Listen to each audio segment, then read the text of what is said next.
마태복음 6장 1절입니다. 사람에게 보이려고 그들 앞에서 너희 의를 행하지 않도록 주의하라. 그리하지 아니하면 하늘에 계신 너희 아버지께 상을 받지 못하느니라. 그러므로 구제할 때 외식하는 자가 사람에게 영광을 받으려고 회당과 거리에서 하는 것 같이 너희 앞에 나팔을 불지 말라. 진실로 너희에게 이르노니 그들은 자기 상을 이미 받았느니라. 너는 구제할 때 오른손이 하는 것을 왼손이 모르게 하여 내 구제함을 은밀하게 하라. 은밀한 중에 보시는 너희 아버지께서 갚으시리라. 또 너희는 기도할 때 외식하는 자와 같이 하지 말라. 그들은 사람에게 보이려고 회당과 큰 거리 어귀에 서서 기도하기를 좋아하느니라. 내가 진실로 너희에게 이르노니 그들은 자기 상을 이미 받았느니라. 너희는 기도할 때 내 골방에 들어가 문을 닫고 은밀한 중에 계신 내 아버지께 기도하라. 은밀한 중에 보시는 내 아버지께서 갚으시리라. 또 기도할 때 이방인과 같이 중언부언하지 말라. 그들은 말을 많이 하여 들으실 줄 생각하느니라. 그러므로 그들을 본받지 말라. 구하기 전에 너희에게 있어야 할 것을 하나님 너희 아버지께서 아시느니라. 그러므로 너희는 이렇게 기도하라. 하늘에 계신 우리 아버지여, 이름이 거룩히 여김을 받으시오며 나라가 임하시오며 뜻이 하늘에서 이루어진 것 같이 땅에서도 이루어지이다.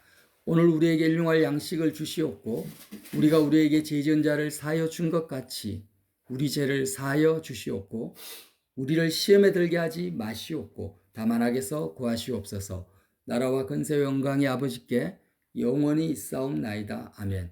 너희가 사람의 잘못을 용서하면 너희 하늘 아버지께서도 너희 잘못을 용서하시려니와 너희가 사람의 잘못을 용서하지 아니하면 너희 아버지께서도 너희 잘못을 용서하지 아니하시리라. 금식할 때 너희는 외식하는 자들과 같이 슬픈 기색을 보이지 말라. 그들은 금식하는 것을 사람에게 보이려고 얼굴을 흉하게 하느니라. 내가 진실로 너희에게 이르노니 그들은 자기 상을 이미 받았느니라. 너는 금식할 때 머리에 기름을 바르고 얼굴을 씻으라. 이는 금식하는 자로 사람에게 보이지 않고 오히려 오직 은밀한 중에 계신 내 아버지께 보이게 하려 함이라. 은밀한 중에 보시는 내 아버지께서 갚으시리라. 아멘. 지금 마태복음 저자의 성령의 감동에 쓰인 이 성경을 저희가 가만히 보면 예수님께서 이 마태복음의 예수님의 그 복음의 첫 책이잖아요. 종교에 완전히 물들어 있고 종교 의식과 종교 생활에 찌들어 있는 이 유대 사회에 오셔가지고 정말 하나님 아버지의 자녀로서 참된 선민으로서 어떻게 믿음 생활, 신앙 생활을 제대로 할 것인지에 대한 뭐랄까요? 칼 같은 말씀, 그걸 분별하고 구분 짓게 하는 말씀을 쓰신 것이다. 이런 의도를 읽을 수가 있습니다. 그래서 지금 우리나라 대한민국도 한민족이기 때문에 이 공동체 의식이 강하지만 가만히 생각해 보면 이 시대 유대인들의 그 유대 사회, 이 구약 성경부터 구약 교회잖아요. 유대 사회가 얼마나 그 공동체 의식이 강했는지를 우리가 상상해 볼 수 있잖아요. 여기에는 굉장한 그 프라이드, 또 유대인들만의 그런 결혼 습관, 또 지파가 12지파가 있을 것이고 또 성전이 있고 제사장과 성전 의식과 절기가 있고 특히 레위인과 사두개인들, 바리새인들이 얼마나 열심히 있었습니까? 그러니까 이 유대 사회에 예수님이 오셨을 때 아마 깜짝 놀라셨을 거예요. 뭐예요?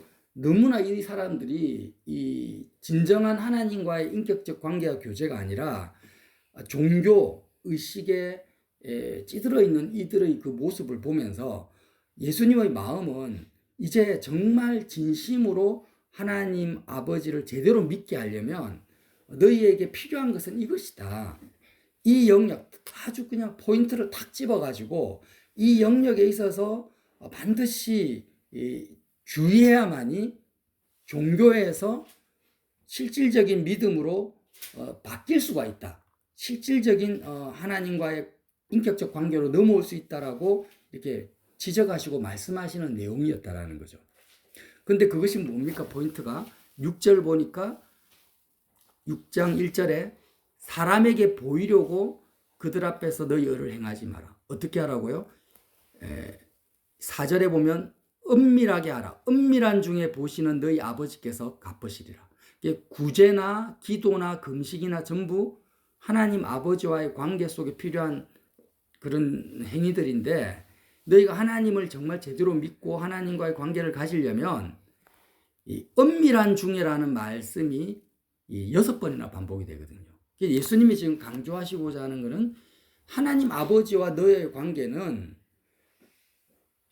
은밀한 중에 이루어져야 된다. 이게 굉장히 중요하다라는 거죠. 사람에게 보이면 안 된다.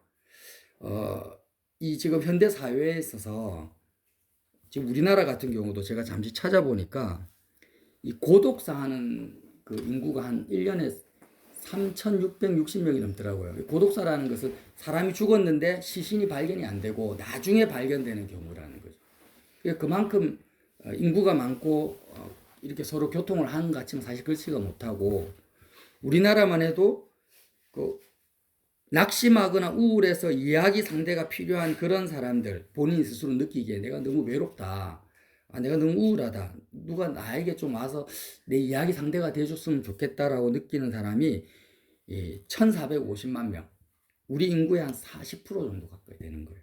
30%가 넘어요. 그러니까 한 1,200만 명 정도가 지금 어떤 상태냐면 스마트폰 과의존 상태. 그러니까 과도하게 스마트폰을 사용해서 일상생활에 문제가 있을 정도로 스마트폰에 의존적인 상태가 거의 19세 이상은 40%, 50%인 거예요. 그러니까 사람들의 마음에서 가장 지금 뭐가 문제입니까? 외롭다, 너무 고독하다, 격리된다, 이런 것들이 굉장한 고통으로 우울증으로 지금 와 있다는 거죠. 그런데 예수님이 지금 하시는 말씀은 그렇게 사람들이 굉장히 싫어하고 회피하는 그런 상황, 굉장히 우울하고 고독하고 인간관계가 끊어지고 사회로부터 격리되는 그런 상황이 어떤 상황이라고요? 은밀한 상황이라는 거죠. 남들이 보기에. 그런 은밀한 중에 누구를 만난다고요? 하나님 아버지가 그 은밀한 중에 계시다라는 것을 지금 강조하고 있습니다. 왜냐하면 지금 유대 사회라는 것은 너무나 그 공동체 의식이 강하고 사랑과 유대감 속에서 지금 우리로 말하면은 이방인들과 다른 같은 비전, 같은 신앙, 같은 목적, 그러니까 사람들로부터 위로받고 공감하고 엄청난 공감과 위로와 격려와 그 울타리가 있잖아요. 공동체의 울타리 속에서 어떻게 합니까? 하나님을 섬기고 또 하나님을 믿는다라고 하는 그 신앙생활이 이렇게 이어져 왔는데, 예수님이 보시기에는 그게 굉장히 잘못됐다. 왜냐하면 하나님은 은밀한 중에 보시고 은밀한 중에 계시기 때문에 너희는 기도할 때 사람에게 보이려고 하지 말고, 이 보인다라는 것은 좀 큰 의미로 보면은 정말 십자가에서 세상에 대해서 완전히 죽어버려야 되는 그런 영역이죠. 그래서 이제 저도 이제 과거에 제 신앙생활을 보면은요, CC라든지 저도 남산교회 출신이잖아요. 이런 교회 활동이라든지 굉장히 공동체 활동 속에서 형제들로부터 위로를 많이 받았어요. 제가 그런 공동체 활동이나 같이 예배 드리는 거나 모임을 나쁘다, 안 좋다라는 게 아니에요. 절대. 필요한 것이고 또 굉장히 하나님 쓰시는 도구인데, 그 모든 어떤 종교적인 의식이라든지 행위나 모임은 하나의 그냥 지나가는 과정일 뿐이고, 본질은 뭐라고요? 하나님과 나와의 본질적인 그 예수님과의 진정한 만남은 어디서 이루어집니까? 은밀한 중에 이루어진다. 아무도 모른다라는 거예요. 이 영역을 예수님은 굉장히 지금 강조하시면서 너희가 이 은밀한 중에 하나님과 교제하는 이 영역 속으로 들어오지 않으면 하나님의 자녀로서의 종교를 떠난 하나님의 자녀로서의 온전한 믿음의 영역에 못 들어온다라는 말씀을 지금 굉장히 구체적으로 하나하나 나열하면서 해주신 말씀이라는 거죠. 그래서 이제 예수님을 보면은 우리가 알 수 있는데, 마가복음 1장 35절에 예수님은 어떻게 하나님 아버지와 관계를 가졌나? 새벽 아직도 밝기 전에 예수께서 일어나 나가 한적한 곳으로 가서 거기서 기도하셔요. 예수님은 하나님 아버지와 교제하실 때 항상 은밀한 곳으로 찾아가셨어요. 사람들의 시선이 닿지 않는 곳, 한적한 곳으로 가서 거기서 기도하시고 무리를 보내신 후에 무리들이 이렇게 예수님을 막 따르고 있는 그 상황에서는 사람들이 보는 상황에서 기도하고 하는 걸 좋아하지 아니하시고 오히려 무리를 다 보내버리시고 기도하러 따로 산에 올라가시느니라. 저물매 거기 혼자 계시더니 이렇게 기록되어 있거든요. 그래서 예수님의 기도 생활과 하나님 아버지와의 관계는 항상 정말 한적한 곳에 혼자 새벽에 이렇게 기도하시는 모습을 알 수가 있습니다. 그리고 주님은 마가복음 6장 3절에도요. 이 사람이 마리아의 아들 목수가 아니냐. 일가 친척 고향 땅에서 예수님 어떤 대우를 받으셨습니까? 배척받으셨다라는 거죠. 야고보와 요셉과 유다와 시몬의 형제가 아니냐. 고향 사람들은 너무나 예수님에 대해서 잘 알았어요. 그러나 예수님은 그들과 함께 유대감을 가진다든지 공감을 가진다든지 그들과 함께 어울리는 그런 삶을 택한 것이 아니고 오히려 배척당하는 것에 대해서 당연하게 생각하신 거죠. 그리고 심지어는 12제자들과 함께 공생의 3년 반을 이렇게 같이 먹고 다니면서도 누가복음 18장에 보면요. 예수께서 12제자를 데리고 이르실 때 보라 우리가 예루살렘에 올라가노니 선지자들을 통하여 기록된 모든 것이 인자에게 응하리라. 제자들의 반응이 무엇입니까? 제자들이 이것을 하나도 깨닫지 못하였으니 그 말씀이 감추었으므로 그들이 그 이르신 것을 알지 못했다. 같이 동고동록한 제자들도 예수님의 그런 어떤 말이라든지 행동을 이해를 아예 못한 거예요. 하나도 깨닫지 못하였다고 말하는 거죠. 예수님은 고향 사람들이나 가족이나 가장 가까이 있는 12제자들과 공감을 가진다든지 소통한다든지 그들로부터 인간적인 위로를 받는다든지 격려를 받는다는 게 성경에 어디에도 기록이 안 되어 있습니다. 오히려 그런 거에 대해서는 하나도 중요하게 생각하지 아니하고 오히려 은밀한 곳에 무리가 없는 그 한적한 곳에서 하나님 아버지와의 깊은 만남과 교제를 가지신 공생의 삶을 우리가 알 수 있다는 거죠. 그러면서 예수님의 설교에 보면 마가복음 13장에 천국을 어떻게 비유합니까? 천국은 마치 밭에 감추인 보화와 같으니 사람이 이를 발견한 후에 숨겨두고 기뻐하며 돌아가서 자기의 소유를 다 팔아 그 밭을 샀느니라. 그 천국이라는 것은 죽어서 가는 그 곳이 아니라 지금 누리는 천국이잖아요. 그러니까 본질적인 하나님 아버지의 나라를 누리는 그 믿음의 본질을 말하죠. 천국은. 천국은 예수님이 말씀하시는 천국은 밭에 감추인 보화라는 거죠. 이 감추었다라는 것은 사람들의 시선에 끼인다든지 사람들에게 보인다든지 사람들과 교통하고 공감하는 그런 영역을 말하는 게 아니에요. 정말 철저하게 감추어져서 은밀한 중에 보시는 하나님 아버지를 내가 누리고 가지는 그 영역을 말하죠. 그래서 천국은 감추인 보화라고 아예 정의를 해버리십니다. 신앙의 영역을.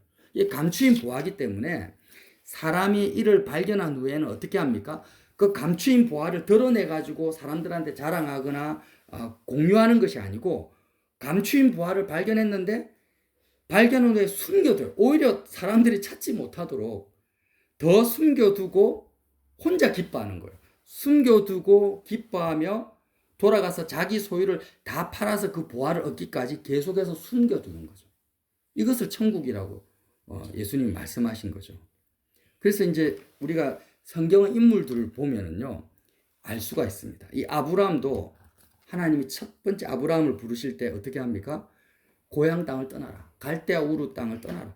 여태까지 네가 사람들과 공감하고 교통하고 위로받고 보호받던 그것을 떠나라. 떠나서 100년 동안 아브라함과 하나님이 은밀한 중에 교제하는 그 기록이 창세기 아브라함의 인생입니다.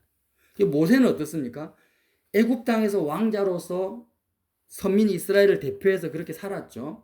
그러나 그 40년 동안 애굽의 왕자 시절에는 하나님이 모세를 만나주지 않습니다. 오히려 살인자가 되어가지고 광야로 쫓겨서 정말 광야에서 아무도 보지 않는 그 외롭고 사람들의 눈에 외롭고 정말 단절된 그 도망자 인생에서 떨기나무 가운데 불꽃 가운데 40년 동안 하나님이 모세를 만나주시는 거예요. 다윗도 마찬가지죠. 칭송받고 막 그럴 때보다 오히려 도망자 신세에서 동굴이나 토굴에 숨을 그 10년 동안 다윗은 깊이 하나님을 만납니다. 그래서 이제 제가 이 말씀을 같이 나누는 이유는 저와 여러분이 이런 과정들을 크고 작게 다 겪으시면서 지금 이 십자가 복음을 만나셨고 지금도 십자가 생활을 하려고 애를 쓰고 있는 가운데 있는 걸로 제가 압니다. 그런데 이제 이렇게 연배가 점점 깊어지면 어떻습니까? 사회적으로 좀 사회적 활동이 끝나버리잖아요. 은퇴를 하게 되고 또 같이 부부 관계도 어떻게 보면 점점 멀어질 수도 있고 먼저 떠날 수도 있고 자식들도 결혼해서 관계성이 끊어지고 젊었을 때 모였던 사회적 모임도 점점 줄어들고 이렇게 되어버리죠. 몸이 아프니까 또 내가 밖으로 나가서 활동할 수도 없어요. 근데 이렇게 하나님께서 처음에는 모세가 그 애굽의 40년 왕자 생활처럼 왕성하게 뭐 정치 경제 활동을 확 하게 하시다가 갑자기 하나님이 모세와의 만남을 깊이 하려고 주권적으로 도망자 신세를 허락하시잖아요. 광야 40년으로 넘어가게 하신 것처럼 저와 여러분 어떻게 부르시냐면은 우리를 정말 찾고 기다리다가 도저히 이제는 하나님의 인내의 한계점에 다다랐을 때는 어떻게 하십니까? 은밀한 중으로 집어넣어 버리시는 거예요. 그래서 사회적 관계도 어떻게 보면 점점 줄어들게 하시고 은퇴하게 하시고 세상 일에 이제는 못하게 만들어 버리십니다. 그리고 자녀와의 관계도 이렇게 하시는 것이 다른 믿지 않는 사람들의 눈에는 어떻습니까? 낙심되거나 우울하고 정말 이해하기 상대가 필요하고 사람들이 보기에 너무 외롭고 그런 상황처럼 자꾸 보여요. 사람들의 눈에 보이기에는. 그래서 그것을 사람들은 꺼려하고 싫어하고 회피하려고 합니다. 그래서 막 뭔가 좀 더 해보려고 동호회도 찾아가고 더 다른 활동들을 막 찾아요. 그러나 그거는 본질적인 그 신앙이 아니라는 거죠. 예수님의 말씀에 오히려 그것이 너희에게 복이다. 하나님의 주권 안에서 이루어지는 하나님 아버지의 부름이라는 거예요. 나를 너무나 사랑하시기 때문에 하나님이 주권적으로 나이 들게 하시고 늙게 하시고 은퇴하게 하시고 사람들과의 관계를 멀어지게 하시면서 계속 은밀한 중에 계신 아버지께서 은밀한 중에서 계속 나를 기다리고 계신데 나는 이 신앙의 본질을 모르기 때문에 너무나 나는 죄악된 체질로 세상을 사랑하고 나의 체질은 너무나 사람을 좋아하고 사람 앞에 보이려고 하는 그 믿음 때문에 믿음이 아니죠. 그 외식하심 때문에 하나님 아버지와는 다른 그런 잘못된 종교 생활을 했던 거예요. 그러다가 하나님의 주권으로 나를 지금 부르시는데 이 부름이 그 베드로를 보면 알 수가 있다라는 거죠. 베드로는 사실 그 12 제자들 중에 가장 열심히 있었지 않습니까? 그래서 사람들로부터 인정받기를 원했고 누구보다도 예수님을 사랑한다라는 자기의 믿음을 보이려고 했던 사람 중에 한 사람이 베드로였어요. 그래서 나는 예수님 우편에 좌우편에 나는 앉아야 돼. 그게 마땅해. 나는 정말 사람들이 공감해주고 인정만 해준다면 나는 예수님을 위해서 목숨을 버릴 수도 있어. 이렇게 생각했던 사람이 베드로였는데 어떻게 됩니까? 십자가 사건을 딱 기준으로 해가지고 그 모든 것이 다 무너져 버렸어. 사람들 앞에서 행하는 모든 것들이 이제는 입이 10개라도 말할 수 없는 그런 처참한 좌절과 낙심과 죽음 속으로 들어가 버렸죠. 그리고 나서 예수 그리스도의 죽음과 부활에 마음이 참여한 상태에서 예수님이 부활하신 예수님이 지난주에 제가 같이 나눴는데 베드로를 만나 주잖아요. 그때 베드로의 고백을 우리가 알 수 있죠. 예수님이 요한의 아들 시몬아 너가 이 사람들보다 나를 더 사랑하느냐 이렇게 물어보십니다. 그때 베드로의 대답이 기가 막히죠. 주님 그러하나이다. 내가 주님을 사랑하는 줄을 주께서 아시나이다. 자, 이 고백을 보세요. 내가 주님을 사랑하는 줄을 십자가 사건 이전에는 사람들이 다 알아줬으면 좋겠다. 사람들과 공감했으면 좋겠다. 사람들에게 드러내고 싶어 했어요. 베드로는. 내가 주님을 사랑하는 줄 너가 왜 나 몰라줘. 나는 주님을 죽을 수 있어. 하면서 제자들끼리 서로 싸웠어요. 누가 크냐 누가 작냐. 그런데 이제는 부활하신 주님을 만났을 때 베드로가 뭐라고 합니까? 내가 주님을 사랑하는 줄 주님께서 아십니다. 사람들은 몰라요. 사람들은 아무도 몰라요. 또 알아주지도 않아요. 나는 베드로는 예수님을 부인했다라고 알아요. 사람들은 야 너는 믿음이 없어. 너는 이미 예수 실패했어. 너는 예수님을 3번이나 저주했잖아. 그렇게 이야기를 합니다. 그런데 베드로는 뭐라고 합니까? 이제 내가 주님을 사랑하는 줄을 주님께서 아십니다라는 거죠. 이렇게 주님께서 아십니다라고 하고, 3번째는 주님 모든 것을 아시오니 내가 주님을 사랑하는 줄 주님께서 아시나이다. 이렇게 고백을 하는 거예요. 그래서 결국 베드로의 믿음도 이 유대 사회의 사람에게 보이는 사랑과 공감하고 사랑과 하나 되고 이런 그 공동체의 어떤 종교 의식에서 십자가 사건을 통해서 주님과의 은밀한 영역 속에서 오직 주님만이 아시는 그 영역 속으로 넘어왔다라는 것을 알 수 있다라는 거죠. 베드로의 신앙 고백을 통해서. 그것이 어떤 고백입니까? 저와 여러분의 신앙 고백이었다라는 거죠. 또 고백이 돼야 된다고 믿습니다.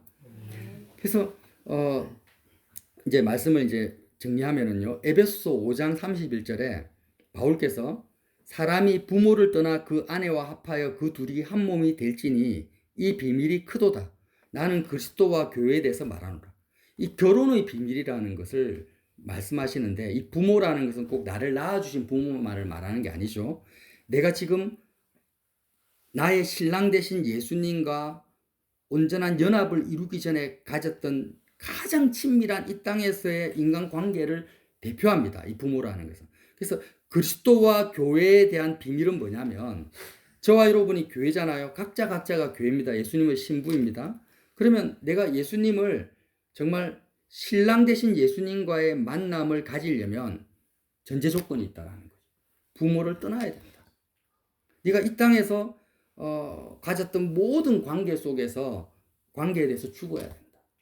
부모를 떠나고 형제를 떠나고 자녀를 떠나고 사람으로부터 위로받고 공감받고 사람이 내 믿음을 알아주고 또 나에 대해서 인정해주는 그 모든 영역을 떠나서 오직 베드로의 고백처럼 주님만이 아시는 그 비밀스러운 영역, 감추어진 보화의 영역 안으로 들어와야만이 진정한 그리스도와 교회의 관계 속으로 들어온다라는 거죠.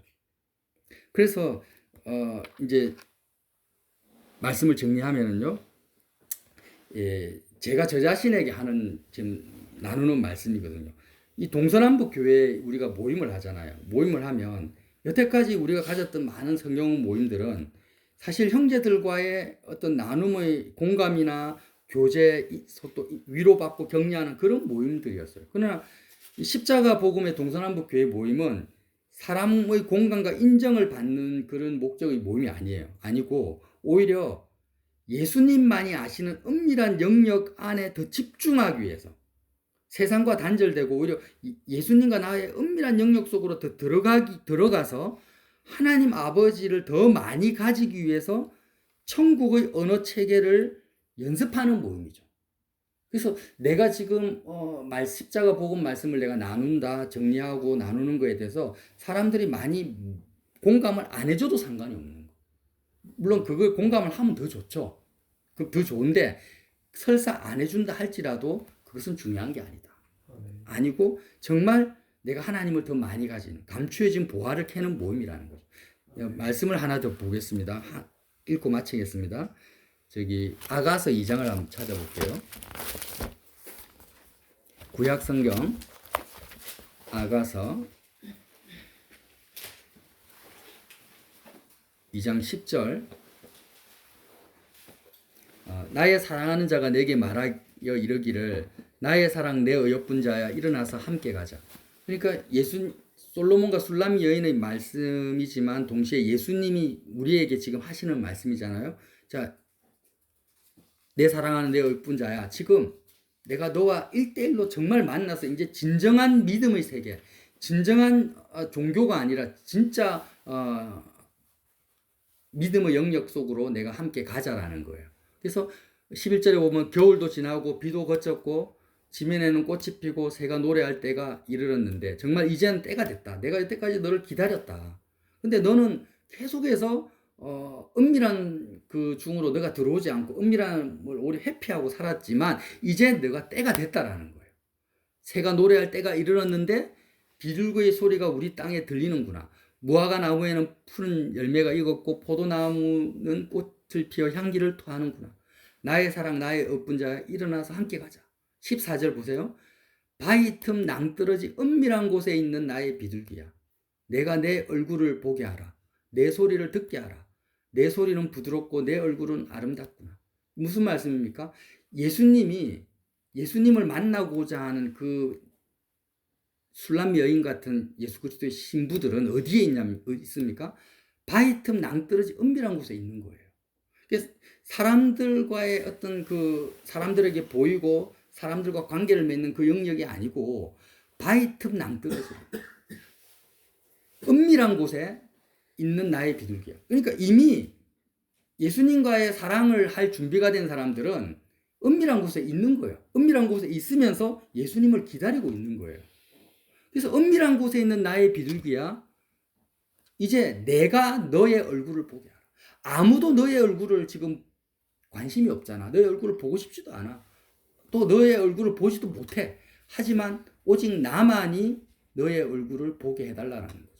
내 소리를 듣게 하라. 내 소리는 부드럽고 내 얼굴은 아름답구나. 그러면서 15절에 우리를 위하여 여우 곧 포도원을 허는 작은 여우를 잡으라. 우리의 포도원에 꽃이 피었습니다. 이 포도원을 허는 여우라는 것은, 이 포도원이라는 게 뭡니까? 울타리가 쳐져가지고 예수님과 나만의 그 은밀한 교제의 장소예요. 근데 그 비밀스러운 장소를 헐어버리는, 침범하는 그 여우를 잡아라는 거예요. 그게 누가 됐든지 간에. 그게 내 아내든 남편이든 상관없어요. 그것을 잡아버리고 그 포도원이 온전히 너와 나의 은밀한 영역이 유지될 수 있도록 해라. 그리고 너는 바위 틈 낭떠러지 은밀한 곳에서 너의 얼굴을 보여주고 너의 소리를 듣게 해달라는 것입니다. 이게 무엇입니까? 아가서의 내용의 핵심이에요. 그래서 저와 여러분이 이 십자가 생활화의 아주 굉장한 포인트가 뭐냐, 이거죠. 내 마음이 정말 십자가에서 죽어서 예수님과 함께 하늘로 간다. 이 의미 자체가 어떤 의미가 포함되어 있냐면, 내 마음이 사람들과 공감하고 사람들로부터 격려받고 인정받고 위로받는 그 영역, 그 세상에 대해서 내가 완전히 죽어버리는 거예요. 완전히 죽어서 이제는 내 마음이 하늘로 간다라는 것은 사람들이 알 수 없는 그 은밀한 영역으로 내가 들어가는 거예요. 내 마음이. 몸은 사람들과 만나서 대화하고 이렇게 교제할 수 있습니다. 그러나 나는 사람들로부터 바라는 게 아무것도 없어요. 거머리처럼 구약성경에 다오다오하지 않습니다. 나의 마음은 그리스도와 함께 은밀한 영역으로, 사람이 알 수 없는 그 마음의 영역 속으로 들어가야만이, 그곳이 어디입니까? 하늘 보좌 우편이라는 거죠. 그 영역 속에서, 그 은밀한 중에서 하나님께서 나를 만나볼 수 있고 내가 하나님을 가질 수 있고 하나님 아버지 부자가 될 수 있다라는 것입니다. 그래서 이제 환경적으로 하나님이 주권적으로 모세의 광야 40년처럼 나를 몰아가시는 것에 대해서 그런 일이 벌어진다면 우리가 여기에 대해서 슬퍼하거나 낙심하거나 거부할 필요가 전혀 없다. 오히려 하나님이 나를 부르시는 그 하나님의 은혜다라고 우리가 받아들여야 되겠고, 설사 또 왁작지근하고 이렇게 우리가 모이고 또 사람들이 나를 둘러싼다 할지라도 예수님처럼 오히려 무리를 보내버리고 사람들이 알 수 없는 하늘의 영역 속에서 하나님 아버지를 정말 가지는 저와 여러분 되시기를 예수님 이름으로 빌어드립니다. 네.